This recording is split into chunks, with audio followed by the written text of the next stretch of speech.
नमस्कार, शब्द घोष के जनसरोकार में आपका स्वागत है। मैं मोहनलाल मोदी एक ऐसे विषय को लेकर आया हूं जो थोड़ा सा हास्यास्पद है, लेकिन चिंतनीय भी है, विचारणीय भी है। हमने देखा भी है, सुना भी है, पढ़ा भी है कि डीजल के टैंकर, पेट्रोल के टैंकर, दूध के टैंकर, कई बार इनके ड्राइवर चोरी करते हैं। सब नहीं, कुछ ड्राइवर, अधिक संख्या है, लेकिन ये चोरी करते हैं तो इनका चोरी का पकड़ना बड़ा मुश्किल हो जाता है, क्यों जितना देश तरक्की कर रहा है चोर भी उतने ज्यादा अत्याधुनिक हो रहे हैं। और ज्यादातर ये चीजें जब प्रकाश में आती है तो दूध का चोरी का विषय बहुत ज्यादा आता है। कई बार हम पढ़ लेते हैं अखबारों में, टीवी पे सुन लेते हैं कि एक टैंकर ने दूध लोड किया और जब वो शीत गृह के लिए रवाना हुआ, पैकिंग प्लांट के लिए रवाना हुआ, तो बीच में 150 लीटर दूध बिक गया और उतना ही उसमें पानी मिला दिया गया। चूंकि प्लांट में मिली वगैरह थी, पकड़ा नहीं गया। लेकिन जब ये चलता रहा तो कहते हैं ना, चोरी छुपती नहीं है, कभी न कभी उजागर होती है, तो पकड़ में आता है। तो बहुत सारे अध्ययन हुए, क्या करें। तो लोगों ने कहा कुछ ऐसी तकनीक का इस्तेमाल करो जिससे पता चल जाए कि टैंकर कब कहां था, ये अपने रूट पे था कि नहीं था, और था तो ये कहीं रुका था क्या। तो फिर साहब एक डिवाइस का इजाद हुआ, जीपीएस सिस्टम।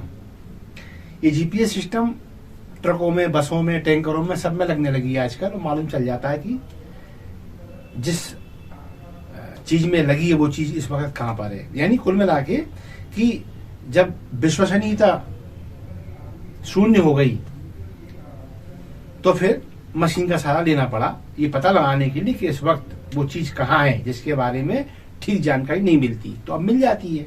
मान लो दूध का टैंकर है, कहाँ से लोड हुआ, अब वो जीपीएस सिस्टम शो करने लगता है डिवाइस पे, और जब वो कहीं रुकता है तो फिर वो नोट हो जाता है कि ये वहां रुका था, क्यों रुका था, क्या कारण था, क्या काम था इसे वहां। तो उसको वहां स्पष्टीकरण देना पड़ता है और संतुष्ट करना पड़ता है विभाग को कि भाई इस वजह से रुका था। तो कुल मिला के बात ये मशीनों तक सीमित होती तो गनीमत थी। आपको मालूम है ये बात अब आदमियों पे भी आ गई है। जी हाँ, और आदमियों में भी कौन, नेता, नेताओं में भी कौन, जनप्रतिनिधि, और जनप्रतिनिधियों में कौन, विधायक, सांसद। अब इन पर अविश्वास के बादल मंडरा रहे हैं, बल्कि अविश्वास का इतना ज्यादा पक्ष हो गया है अब इनको लेकर कि अब हर आदमी इन पे 24 घंटे निगरानी चाहता है।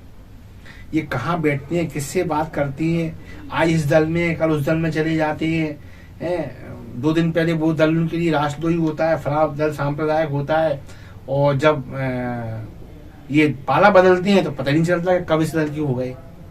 और जो दल कल तक इनके लिए समाज विरोधी था, जन विरोधी था, राष्ट्र विरोधी था, सांप्रदायिक था, वो इनके लिए सबसे अच्छा हो जाता है।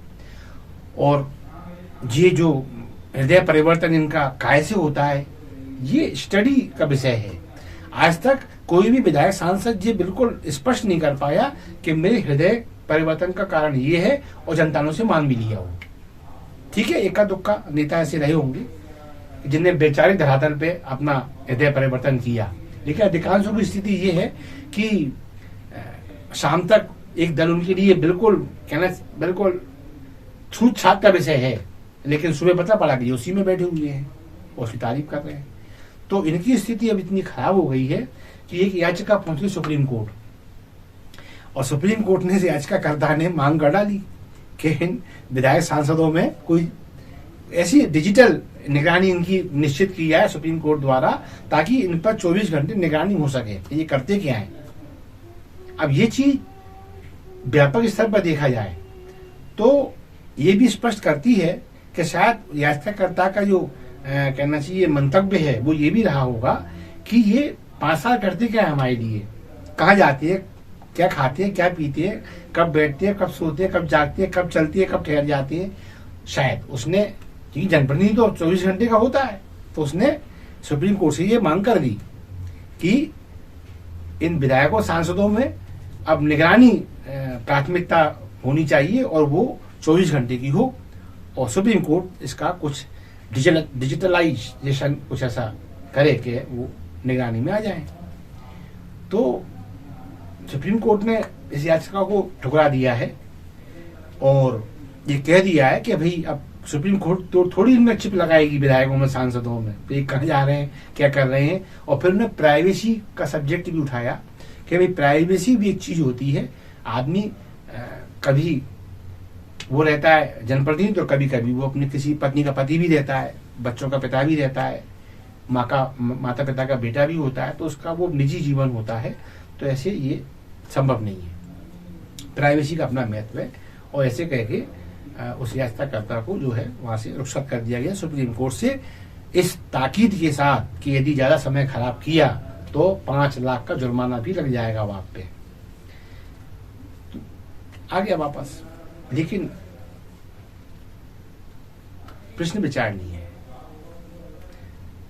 विधायकों, सांसदों और अन्य नेताओं को भी सोचना चाहिए कि अब आपकी स्थिति ये आ गई, जो चिप कल तक उन वाहनों पर लगा करती थी जिनकी आवागमन पर, जिनकी भौगोलिक अवस्थाओं पर संदेह हुआ करता था, इसलिए लगाई गई ताकि इनकी मॉनिटरिंग होती रहे कि ये गाड़ियां कहाँ जाती हैं, कहाँ आती हैं, कब इनका दूध बिकता है, कब इनकी डीजल बिकता है, कब पेट्रोल गायब हो जाता है। इसलिए ये लगाए गए जीपीएस सिस्टम, और काफी हद तक नियंत्रण भी इससे मिला है। लेकिन ताज्जुब है, अब ये चिपें विधायक सांसदों में लगाने की बात हो रही है। ये देखा जाए तो ये बहुत तमाचा है, ये झन्नाटेदार तमाचा है राजनेताओं के गाल पे, कि आज लोग आपकी निगरानी करना चाहते हैं। क्यों? आपका जीवन अब वाकई में ट्रांसपेरेंट नहीं रहा। अब आप करते कुछ हैं, होता कुछ है, दिखाते कुछ और है। इसलिए कोई वैचारिक धरातल पर विरोध और समर्थन आपका समझ में लोगों को नहीं आ रहा है। यही कारण है कि अब सुप्रीम कोर्ट में कहा जा रहा है कि इनमें चिप लगाई जाए, इनमें डिवाइस लगाई जाए, इनका डिजिटलाइजेशन कुछ ऐसा किया जाए कि 24 घंटे की निगरानी हो, यानी आपका आचरण संदेह के दायरे में है। भले ही एक व्यक्ति पहुंचा है, लेकिन ऐसा नहीं है कि एक ही व्यक्ति ऐसा मानता है। भारत का अधिकांश आदमी अब नेताओं से उसका भरोसा उठने लगा है। यही कारण है कि नेताओं पर इतने गंभीर आरोप लगते हैं, इतने संगीन आरोप लगते हैं, इतना बुरा भला कहा जाता है, लेकिन यदि उनके पक्ष में कोई खड़ा होता है तो वो उनका कोई समर्थक होता है, उनका कोई अनुग्रहित पदाधिकारी होता है, आम जनता नहीं होती। बहुत कम नेता है जिनके नाम पे आम जनता में उबाल आ जाता है, ए तुमने क्यों कहा फलां के बारे में ऐसा। ऐसे लोग उंगली पे गिनने लायक है बस। बाकी नेताओं का इतना विश्वास अब प्रसाधन में चला गया कि लोग अब नेताओं से ज्यादा भरोसा थानों पे करते हैं, जहां जिन्हें भ्रष्ट कहा जाता है कि पुलिस में भ्रष्टाचार सबसे ज्यादा है, और अलर्ट तो सर्वोपरि है ही है। तो शायद इस व्यक्ति को भी लगा हो कि अदालत में शायद कोई हद मिल जाए। खैर नहीं मिला, लेकिन कहते हैं ना कि किसी चीज की शुरुआत हो जाती है तो फिर वो आज नहीं तो कल अंजाम को प्राप्त अवश्य होती है। अब इसके लिए चाहे कानून में परिवर्तन हो और चाहे फिर अदालत को कोई नया दृष्टिकोण तब तक प्राप्त हो जाए, लेकिन हाँ ये बात सही है, नेताओं ने अपना विश्वास खो दिया है। और उन पर अगर कोई डिजिटल निगरानी की बात की जा रही है तो ये इसलिए की जा रही है कि नेताओं का आचरण अब ट्रांसपेरेंट नहीं रह गया है। बस इसी के साथ में इन सभी नेताओं से ये गुजारिश करना चाहूंगा कि कम से कम आपको अपने आचरण में बदलाव करने की आवश्यकता तो है। एक समय ऐसा था कि लोग नेताओं के नाम पर, एक नेता वो भी थे, तुम मुझे खून दो मैं तुम्हें आजादी दूंगा, तो खून देने वालों की लाइनें लग जाया करती थी। आज स्थिति ये है कि एक नेता के आह्वान पे कोई अपनी उंगली कराने तैयार नहीं होगा। नेता इतने ज्यादा अपना सम्मान खो चुके हैं। ये स्थिति भारतीय लोकतंत्र के लिए ठीक नहीं है और नेताओं ने खुद को नहीं सुधारा तो यकीन मानना आज भले ही ये स्थिति ना बनी हो, लेकिन भविष्य में ये स्थिति बनेगी, आप देखना। और कोई बड़ी बात नहीं, एक दिन हम अखबारों में पढ़े कि नेताओं में डिवाइस लग गई है और अब वो निगरानी के दायरे में आ गए हैं। तो ठीक है, इसी के साथ मैं मोहनलाल मोदी आज कार्यक्रम को विराम दूंगा और आप सबसे गुजारिश करूंगा कि हम एक कुछ चिंतन का पक्ष लेके तो आते हैं, और यदि आपको लगता है कि हमारा पक्ष चिंतनीय है तो प्लीज हमारे कंटेंट को आप लाइक किया करें, उन्हें शेयर करें जितना हो सके, और शब्दघोष चूंकि आपका अपना चैनल है, इसे सब्सक्राइब अवश्य करें। धन्यवाद। जय हिंद, जय भारत।